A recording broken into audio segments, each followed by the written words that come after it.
on a beaucoup de choses comme ça. C'est pour ça que j'ai tenu à interviewer le docteur Lefebvre, qui est un grand monsieur authentique et qui travaille en phytothérapie. Il va nous parler de ça parce que c'est extraordinaire.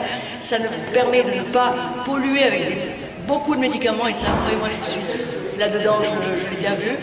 Ça nous permet de ne pas polluer avec les médicaments les animaux comme les humains d'ailleurs. Alors docteur Lefebvre, quelle est votre spécialité donc dans la phytothérapie? Qu'est-ce que la phytothérapie au niveau des animaux? C'est quelque chose que j'ai découvert il y a une dizaine d'années, quand j'ai vu que tous les traitements classiques pouvaient soigner les animaux, mais en même temps des effets secondaires qui étaient souvent délétères. Donc le principe de la phytothérapie, c'est primum non nocere, ce qui en latin veut dire en tout premier lieu ne pas nuire. Donc il faut traiter d'abord, mais aussi il ne faut pas nuire en même temps. Et donc je me suis intéressé à ça il y a une dizaine d'années. Après j'ai passé un diplôme à la faculté de pharmacie de Lyon. Pour aller plus loin carrément, dans la pharmacie également. Ouais, dans ma connaissance, et je l'applique au quotidien chez les animaux. C'est formidable ça. Ouais. Et vous faites ça depuis... depuis une dizaine d'années. Wow. Et parce que je sais que vous avez un gros succès au niveau de cette phytothérapie qui permet justement de ne pas nuire. Parce que moi j'ai vu les effets secondaires jusqu'à 20 médicaments par jour, j'ai été obligée de leur donner pour des erreurs médicales aussi. Et là je suis très contente depuis qu'ils sont sous traitement avec votre phytothérapie. Et ben j'ai jamais vu, excusez-moi d'être un petit peu, j'ai jamais vu Lily faire de si beaux caca. Bon, alors le micro a coupé, évidemment c'est Pierre Richard, vous me connaissez tous. Vous savez très bien qu'il y a toujours un côté Pierre Richard chez moi, donc on va rallumer tout simplement. Vous m'excusez docteur, hein, c'est les aléas du direct. Voilà. Et bien, écoutez, dites-nous exactement au niveau de la phytothérapie, comment vous voyez la médecine de demain, c'est la médecine de demain la phytothérapie, parce qu'on en a marre d'être intoxiqué par des médicaments d'effets secondaires, pour les humains d'ailleurs, comme pour les animaux, qui nous tuent. Alors, dites-moi comment vous avez fait ce miracle au niveau des animaux, comme vous le faites en ce moment, sur beaucoup de gens qui m'ont envoyé d'ailleurs chez vous, et qui vous aiment beaucoup, parce que justement, leur animal a beaucoup évolué dans un bon sens. Dites-nous exactement les tenants et les aboutissements de la phytothérapie elle-même. Parler de miracle, c'est peut-être pas un miracle, mais c'est le fruit de connaissance qu'on applique au quotidien. Ce qu'il y a bien sur la phytothérapie, c'est que ça peut se faire sur toutes les maladies. On peut soigner les cardiaques, les insuffisants rénaux, les insuffisants hépatiques, tout un tas de choses. Et l'intérêt, c'est surtout sur les maladies chroniques. Parce que qui dit maladie chronique dit médicaments à long terme, et qui dit médicaments allopathiques à long terme dit aussi effets secondaires importants. Et donc la phytothérapie, ça permet de supprimer ces effets secondaires tout en ayant des effets bénéfiques qui sont vraiment assez spectaculaires et remarquables. Ah oui, c'est incroyable, j'en avais entendu parler. J'avais vu le docteur Ballet qui était extraordinaire, et qui fait beaucoup de choses aussi, mais la spécialité de la phytothérapie, en dehors de... Donc elle est très efficace, l'infirmière est très efficace. Je l'ai prouvé moi-même, mais je sais qu'on a besoin toujours de comprendre, parce qu'on dit « Oh, des herbes, oui, c'est peut-être pas aussi puissant, c'est intéressant que l'allopathie ou des effets de suite. » Mais est-ce que vous, par rapport à votre science, quand je dis miracle, c'est que tout un miracle, la vie est un miracle, la nature est un miracle. Mais est-ce que vous, par rapport à la phytothérapie, l'agencement de toutes ces plantes, parlez-nous un peu des plantes elles-mêmes. Il y en a tellement que c'est difficile de vous parler de chaque plante. Non, mais un exemple. C'était les plantes de foie. Un exemple de plantes de foie, il y a plusieurs plantes qui marchent bien. Il y a le desmodium, il y a le chardon-marie, il y a l'artichaut, je trouve ça qui marche très bien sur les problèmes hépatiques. Mais ce qu'il y a de bien aussi sur la phytothérapie, c'est que chaque chien est traité différemment. C'est-à-dire qu'un chien qui vient avec un symptôme, en fonction de son état, de son âge, de la façon dont je le sens, je ne le traiterai pas forcément de la même façon qu'un autre qui vient pour le même symptôme. Oh, mais c'est très intéressant ça. C'est pas que c'est révolutionnaire, mais c'est quand même basé aussi sur un espèce de feeling aussi, quelque part, que vous avez quand même. Oui, alors c'est soit un feeling, soit une juxtaposition de tout ce qu'est être le chien, tout ce qu'il peut représenter.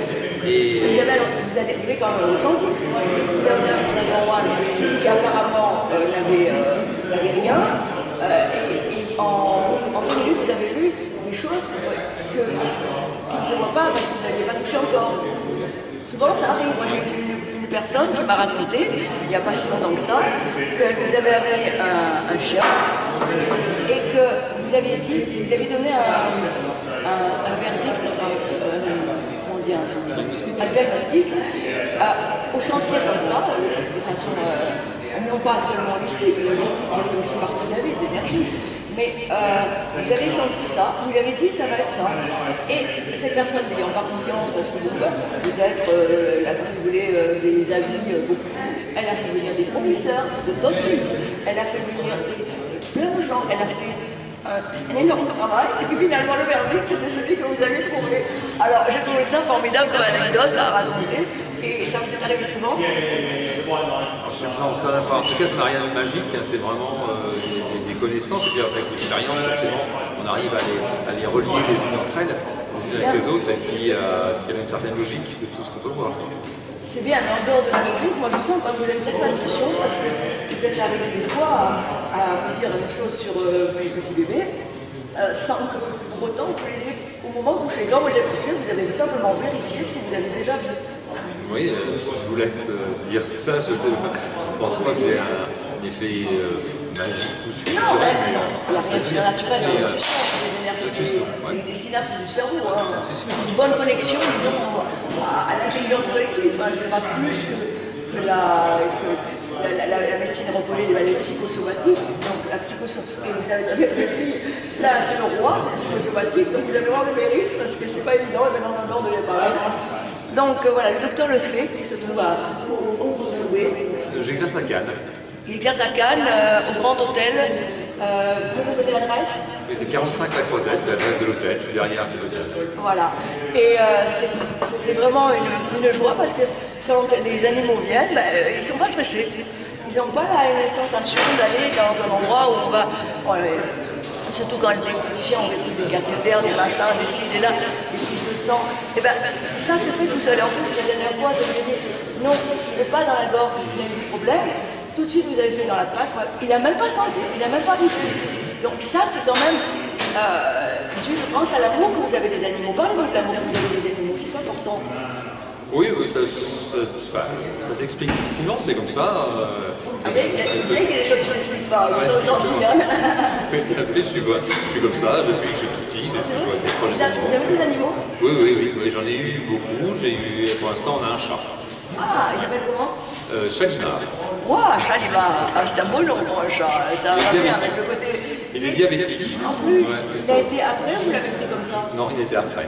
Ah, et donc évidemment, il a la chance d'être soigné par le docteur Lefebvre, L-E-F-A-Y, c'est ça? C'est ça, oui. Voilà, qui exerce, qui sévit parce qu'il a de bons résultats et que, bon, comme tout le monde hein, dans la vie, quand on a des résultats ou quand on fait des choses différemment des autres, ou même si c'est scientifique, même si c'est prouvé, même si on le sait depuis longtemps, comme l'homéopathie ou d'autres éléments à côté de l'allopathie, c'est vrai qu'on est content de voir que ça existe, des gens qui font les choses, qui osent les faire, parce que souvent il y a beaucoup de docteurs qui ne veulent pas amener un effet avec d'autres médecines, pourtant la corrélation de médecine permettrait quand même une élaboration de quelque chose encore meilleur, non? Vous ne pensez pas? Tout à fait, ouais, je suis d'accord avec vous.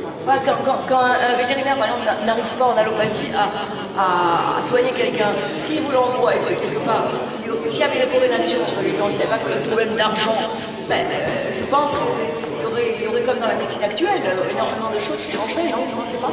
Oui, tout à fait, la collaboration entre différentes médecines, c'est la même chose. Voilà. Tout à fait, oui. Voilà. Et bien, monsieur le docteur Lefebvre étant un innovateur, on a la joie de pouvoir l'avoir reçu aujourd'hui sur la web TV Jonathan Fly Animaux. C'est la première émission sur les animaux dont vous êtes l'ouverture aujourd'hui de cette émission qui va se produire avec des plateaux, des one-têtes pour les animaux qui sont vacants, entre guillemets, qui peuvent être adoptés, des gens qui sont merveilleux, qui voudraient adopter des animaux malades ou des animaux en fin de vie. Alors ça c'est incroyable parce que les animaux en fin de vie, imaginez quelqu'un va prendre quelqu'un, oui, pour moi c'est quelqu'un, un animal, et il va le garder alors qu'il sait qu'il va mourir et il sait qu'il va avoir des difficultés par rapport à la santé. C'est pas beau quand même ce geste? Oui, je suis toujours très ému parce que ça n'arrive pas assez souvent à mon avis, mais ça m'émeut toujours des gens qui prennent des animaux pour procurer une belle fin de vie. Et vraiment, c'est vraiment une très belle chose, ça. Ouais. Ah ça, et j'ai rencontré un monsieur justement ici, qui s'appelle Mehdi, qui fera l'émission avec moi, je pense, avec sa chienne Lovely. Et c'est un amoureux de la nature et des animaux à ce stade. C'est pour ça que lui-même veut prendre une villa pour pouvoir accueillir cet animal qui sera blessé ou handicapé ou en fin de vie. Voilà. Donc un grand hommage, si tout le monde pouvait faire ça et aller à la SPA, prendre des animaux, mais pas les abandonner parce que c'est comme un enfant, un animal, je pense. Vous pensez pas qu'il y a un côté dans les gens qui le ressentent quand même, c'est aussi comme leur bébé? Ah oui, oui, c'est fréquent, ouais. Oui. Ouais. Parce qu'ils sont fidèles, les animaux. Oui, tout à fait, c'est vrai. Ils ont un sixième sens, ils sont christiques aussi, hein, parce qu'ils tendent notre joue, hein, ils ont un mauvais maître, ils vont quand même le lécher, donc ils sont christiques. Et on dit, c'est l'instinct. Mais l'instinct, c'est quoi? Comme je dis à des amis, va sentir ton épouse ou ta copine à 3 km, c'est un pouvoir. Ils ont un pouvoir. Ouais. Donc, est-ce qu'ils ne seraient pas des fois, à la limite, comme une race intelligente, mais comme ils ne parlent pas, évidemment, ils ne peuvent pas le dire, et qui serait des fois plus évolué que l'homme. Ah oui, on peut, sur certains points. Dans l'amour inconditionnel, important. C'est toujours inconditionnel. Vous êtes un grand monsieur, docteur Lefebvre. Je suis très très fière de pouvoir avoir été interviewé. J'espère que vous l'entendrez parce qu'il y a eu beaucoup de monde dans ce superbe hall du Novotel Montfleury. Je vous remercie infiniment d'avoir été là pour écouter le docteur Lefebvre. Et je pense que je vous en partager pour qu'on arrête cette trust des vétérinaires au niveau de l'argent, uniquement l'argent. Moi, je sais que j'ai été piraté dans mes comptes, j'ai été piraté dans tout. J'ai eu très très dur passe à l'heure actuelle. Le docteur Lefebvre, bon, bien sûr, ne vous brûlez pas sur le docteur Lefebvre, justement, il a besoin de travailler. Mais je veux dire, le docteur Lefebvre, une fois, m'a même pas fait payer la consultation. En attendant que les choses se règlent dans ma vie. Donc ça n'existe pas. Je veux dire, on voit des choses qui sont fric et c'est du crack. Hein. Je veux dire, à des choses où justement on dit à des personnes âgées ou à des gens, non, on ne rend pas le chien, alors que c'est une petite mamie qui a son chien qui va mourir, ou qui est malade, on lui rend pas son chien parce qu'il n'y a pas d'argent. Qu'est-ce que vous en pensez de ça? Bon, je ne vais pas parler pour les confrères. Non, je ne parle pas pour les confrères. Je ne parle pas d'une guerre intestine avec des confrères. Je parle de votre déontologie de vétérinaire. Si vous avez l'animal en train de mourir, est-ce que vous le soignez? Oui, mais tout le monde le fait, ça. En train de mourir, tout le monde le fait. Oui, et on ne rend pas le chien quand il doit. Non, je ne sais pas si ça existe. Ça. Ah, excusez-moi. Je ne sais pas, je ne parle pas pour les confrères. Mettez-vous ma parole en non, c'est mon expérience. C'est pour ça que je trouve. Mon expérience et l'expérience de beaucoup de gens dont j'ai eu le témoignage il n'y a pas si longtemps. Voilà, écoutez, je vous remercie. Merci, docteur Lefebvre. On a retenu vraiment que ces méthodes sont vraiment des méthodes avant-gardistes, dans le sens, c'est la méthode d'aujourd'hui, parce que l'allopathie, c'est bien beau, mais il y a tellement d'effets secondaires, même sur les humains, que franchement, si on peut se soigner et soigner nos bébés avec un système de soins qui permettent vraiment de ne pas avoir de contre-indications et d'être en plus efficace. Merci docteur Lefebvre, merci à tous les phytothérapeutes, qu'ils soient humains ou vétérinaires. À bientôt sur l'antenne Jonathan Fly, Web TV, Cannes aussi, Côte d'Azur, international également bien sûr aujourd'hui. Animaux, merci beaucoup, à bientôt, au revoir.